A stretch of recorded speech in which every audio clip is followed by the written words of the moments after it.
Hey guys, it's Savage, or welcome back to the channel, and today we're taking a look at IndiaFoxtecho's Tornado. This is the Panavia Tornado. This is the GR1 model we're looking at today, but it also comes with two other variants, including the IDS and the ECR versions. Now this is €35 or equivalent prices. It's a multi-role combat aircraft with a two-seat configuration, of course, like many. Swing wing, as you can tell, or with a supersonic long-range fighter bomber.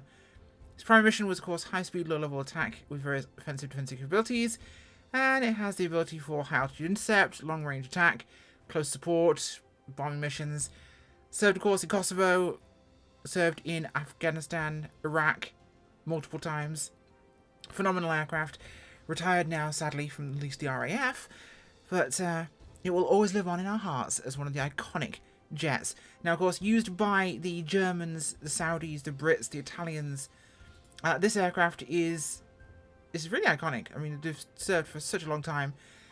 First flight was on August 14th, 1974. Introduced in 1979. Retired from the RAF in 2019. Yeah. So the Luftwaffe for the German Air Force used them, of course. The Italians used them, the Saudis, the RAF. We are the only ones that retired them so far, I believe. We have 745 IDS models, 194 ADVs, and 51 ECR electronic countermeasure versions. And the ADV is the long-range twin-engine. I'm not sure which this version is. It's a specialized derivative, I believe, for the Germans.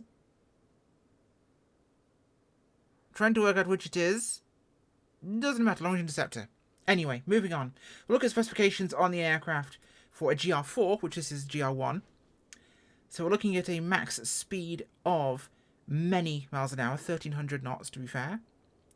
Max speed is Mach 2.2. Range is 750 nautical miles. Ferry range of 2,100 nautical miles. Service ceiling 50,000 feet. And any rate of climb of 77 meters per second, which is 15,000 feet per minute. Really fast is the answer. Thrust to weight ratio of 0.7. So not quite an F-15, but pretty darn good. Now it has a 27mm Mauser BK-27 revolver cannon, internally mounted under the starboard side of the fuselage with 180 rounds, 3 hard points under the fuselage, 4 underwing, and a capacity for 9,000 kilos, 19,000 pounds of provisions. So we can send lots of nasty and unhealth care to people over there. Now, these will all vary in terms of loadouts, and IFE's model that we're getting here has different variants, so you'll see from those images there. With liveries, variations, of course, for all these different options. Now, we have simplified systems for a weapon system operator. We can use those. If you have the Heat Blur F-14, you'll recognize that system very soon. Of course, they worked with Heat Blur on that.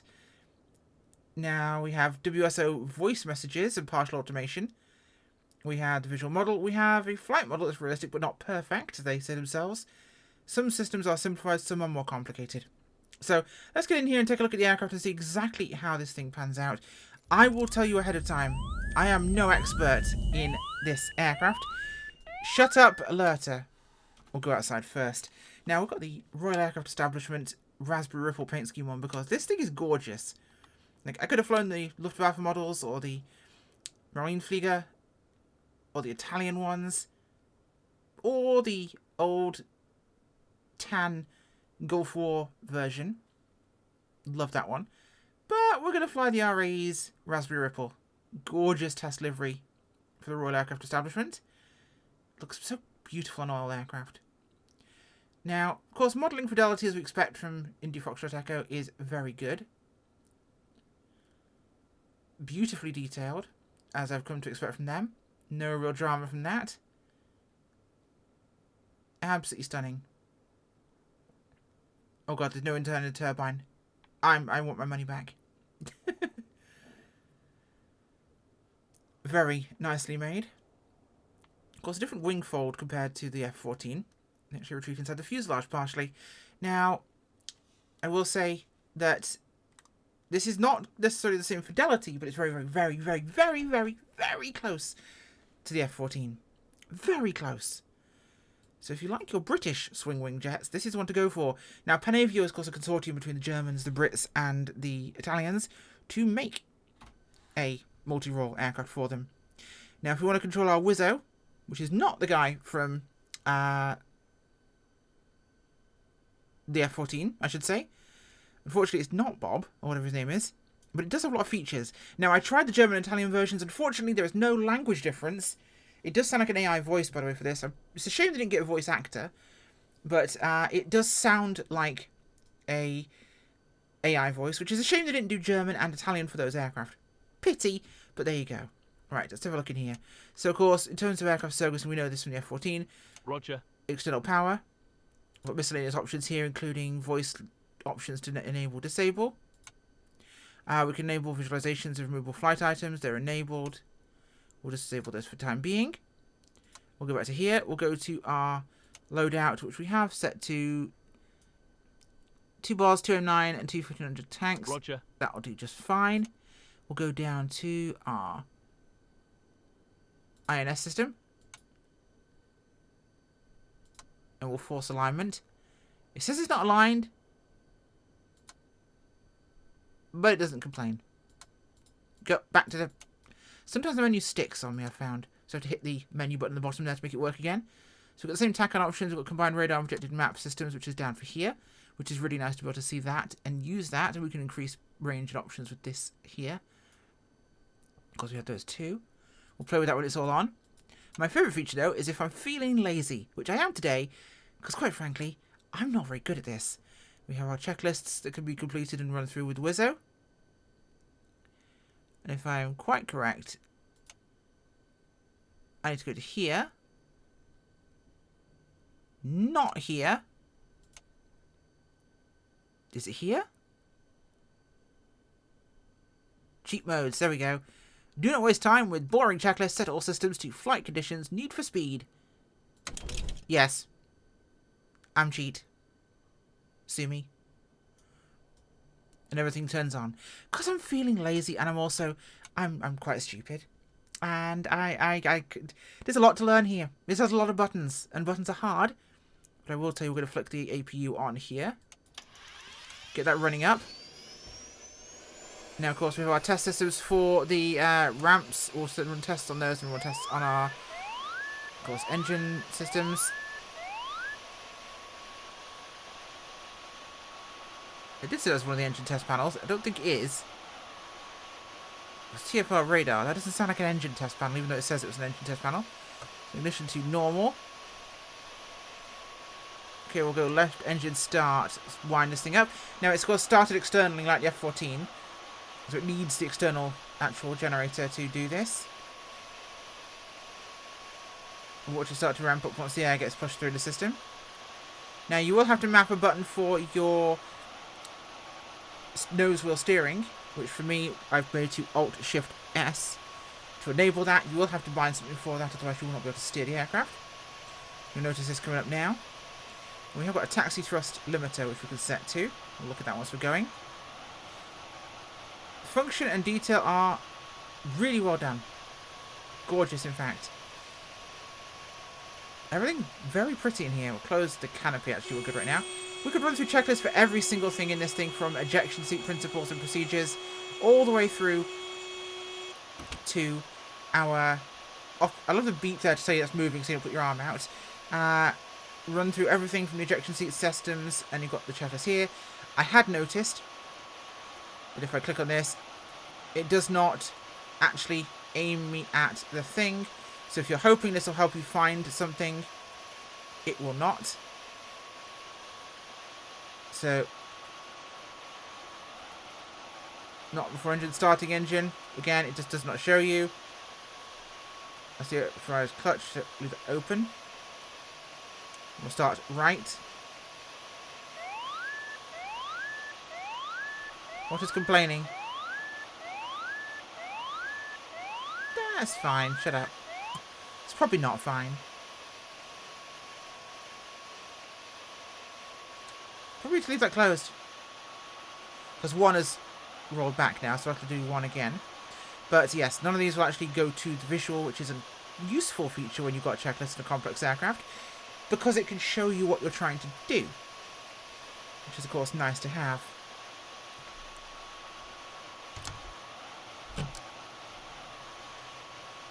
there, so 2 is coming up. And that will have knocked off our APU once it reached 60%.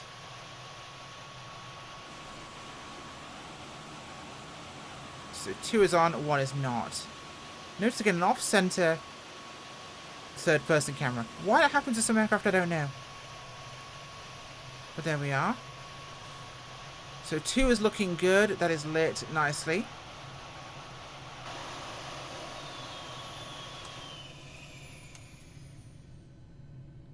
Start 1 again. Properly. You got that noise from the actual spin-up getting from the starter out there. Once it's willing to go, that is. If we're getting it. Of course, our relight buttons are on the back of the throttles here. It's coming up on the RPM slowly, but it's starting to move now. So down here, of course, we've got our various zoom functions there to show us what we're looking at. We'll be heading to North Wales, take a look around. It's nice that it actually gives you that implementation of what the real one wouldn't have, but in the flight sim terms, it gives us the things we'd like to see, which is useful. Now, if you're really feeling zippy, by the way, you've got the rapid start lever to go dink, and it flips everything to on really, really quickly and gets you rocking and rolling. So those engines are both up and running now.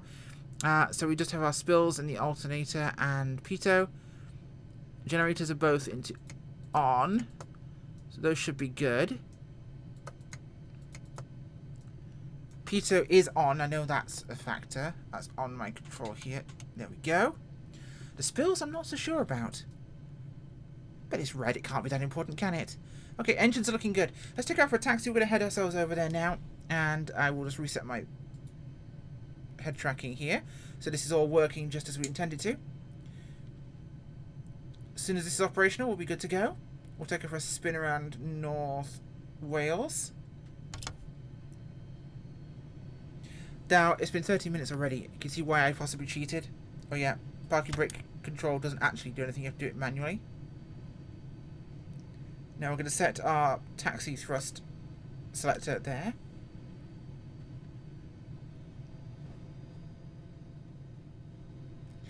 Now yes, you'll see why I didn't spend 20 minutes faffing around running through every single checklist on this aircraft, because frankly, it would have taken us all day. And there are already videos out there running through every single checklist item. I know if you want to fly it, you can. I probably won't fly this all the time myself. But it's a very nice aircraft to fly and to experiment with. Certainly an iconic aircraft, but I'm not an everyday fighter jet flyer. And of course, those of you who want to fly the authentic experience will often go to things like DCS. Don't know if it has a Tornado. Would be a shame if it didn't, but they're a pretty beautiful aircraft. Although, old now, very old.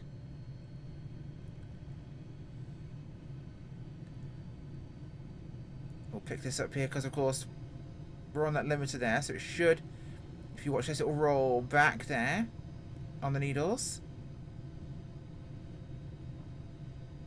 See, we're pretty quick right now, but it's not going to let me go much faster than this.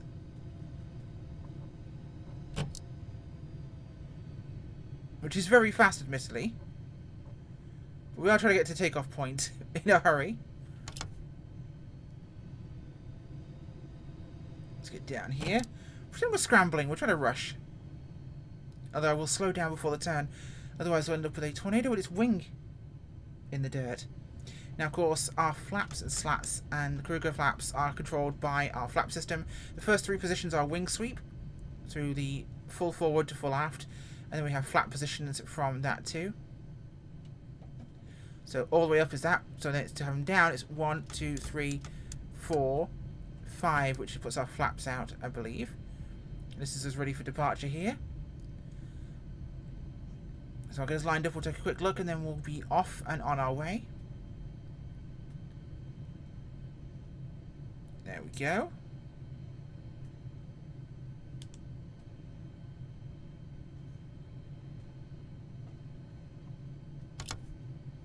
Straighten her up here. There's just a thrust reverse, by the way, as an aircraft, so you do have to be mindful of that. So yes, our slats and flaps are initially out there. for our takeoff. We don't need the slats for this, so we'll pull 1 notch back in. Everything's ready to rock and roll though, and we'll be good to go.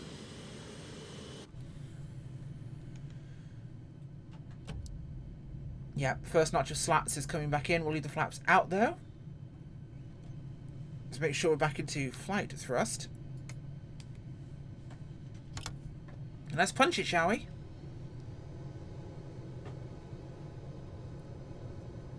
There we go. Do need to get a better scenery for RAF Valley if I'm going to be flying here more often. 120.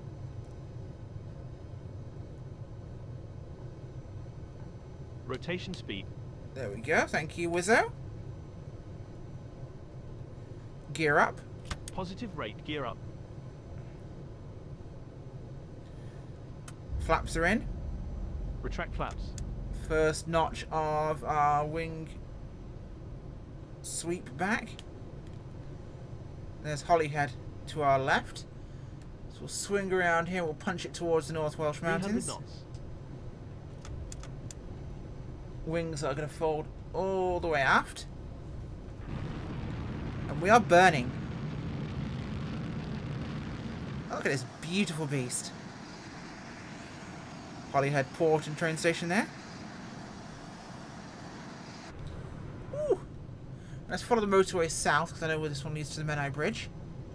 And we should be good. 400 knots. Now I don't have the detent for the afterburners enabled, so we're not going to go full burner, we'll be going full throttle.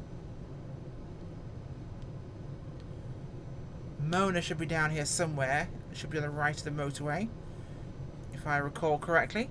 Mona's an auxiliary landing field. 500 knots. There's the quarry. There's the Menai Straits ahead of us.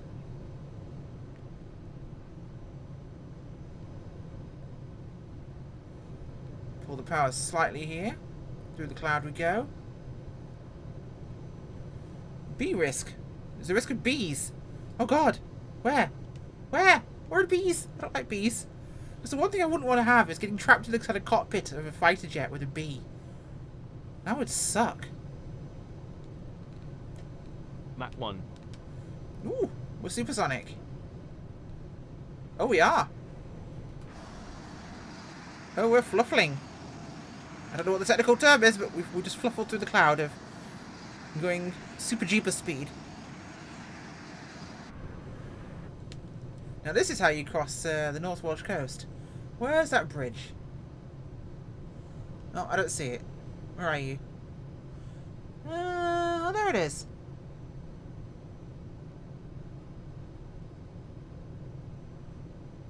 That's not it. Oh, look, a mountain. Let's go say hi to some sheep, shall we? Now, the first-person perspective of this is quite tight. I'm not sure I like that.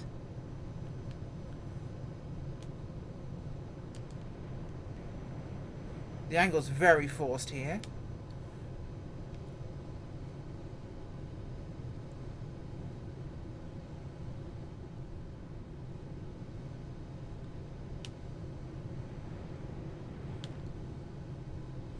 Let's drop it in a little bit tighter, shall we? Full throttle. Burners engaged, I believe. Yes, it is. Oh, we're Mach 1. Hi, whales. Time to roast lamb. Oh, big G.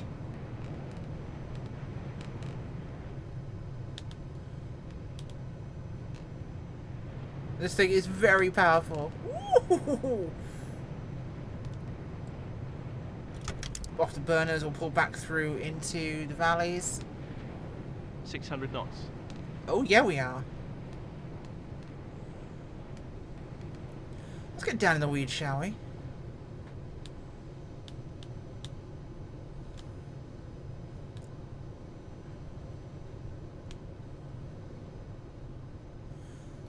It's certainly a little beast.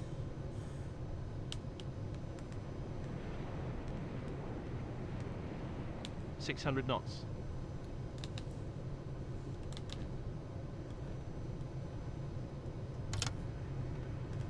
That's the burners back on again.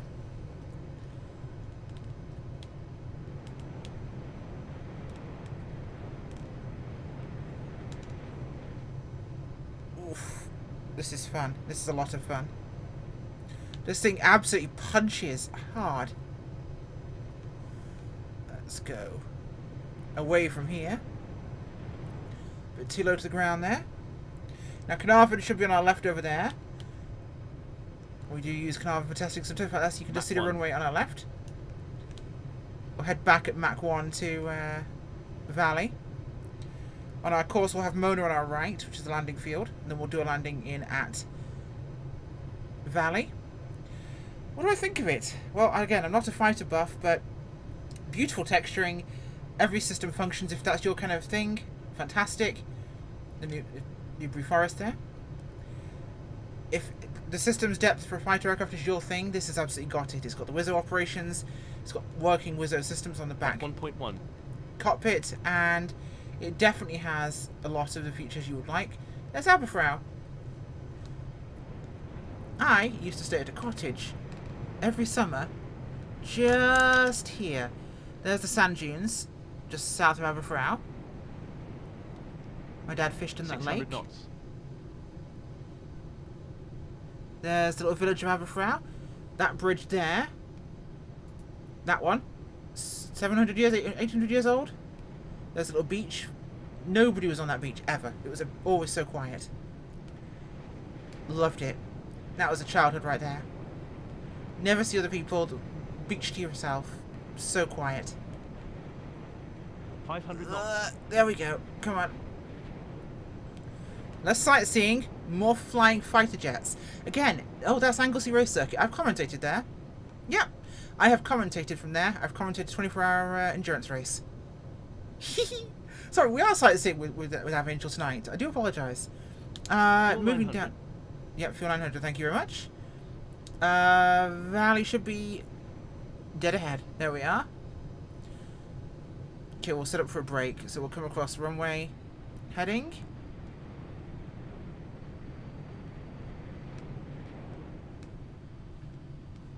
$500 knots. Probably a bit fast for our overhead. But we'll call it good.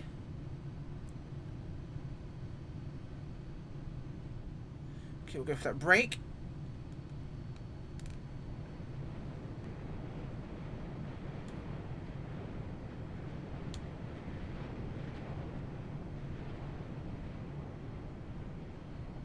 Getting too much altitude with that. Whoa! I just G-stalled us. We got it back? We got it back. Okay.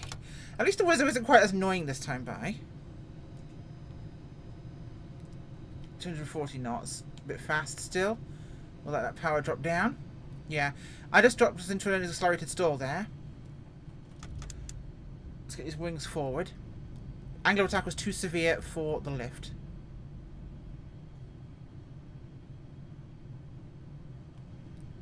Okay. Gear coming down. Throttle up.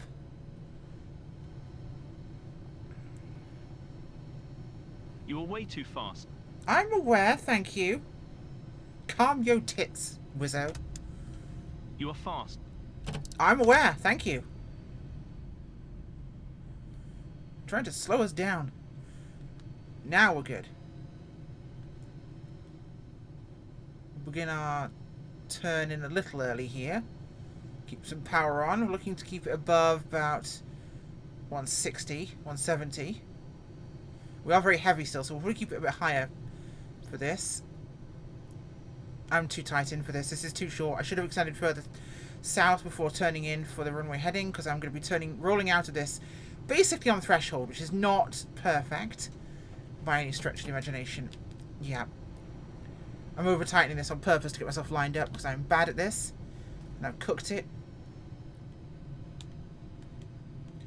Good sense would say carry on around. We're going to carry on around. This is fine. We'll fly runway heading, we'll maintain speed. We should be okay.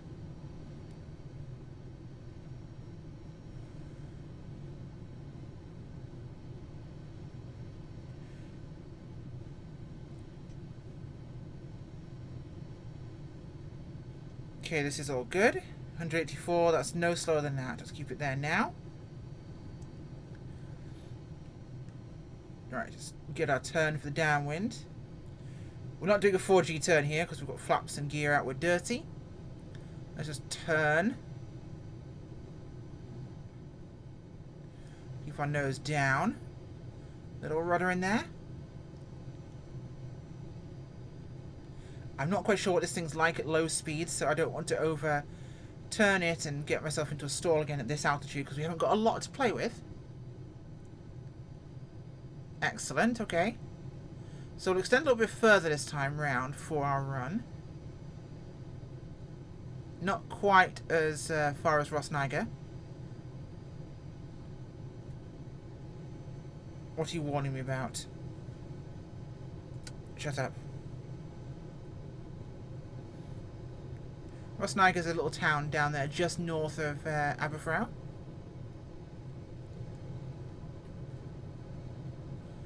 Okay. We are far too tight in here. What are you warning me about? Because nothing else has come on there. Unless something else has come on there. Fuel's low, okay. We have been squirting a lot of it through the go fast pedal. Okay, Rossniger over there in the circuit, so we'll roll it round. 230, a little quick. So let's pull that back. Confirm we have 3 green.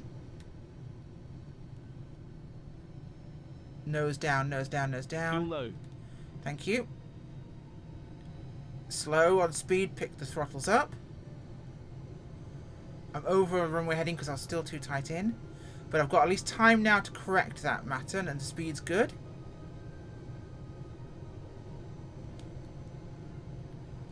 Throttle back a little bit here. We'll let it drift over to the right.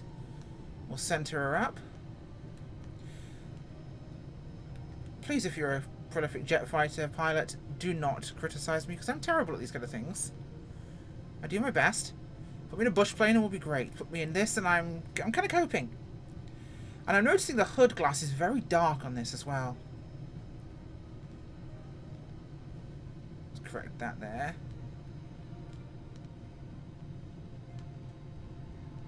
A little to the right. Still. Little slip. There we go. You are slow. Little bounce. I'll take it. My first tornado landing. I will take that. Little bounce. Little squelch. Little bounce. Okay. We're down.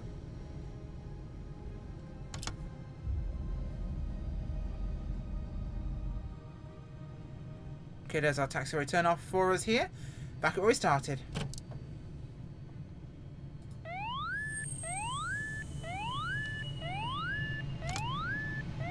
There we are. And yes, I know they're on. Shut up.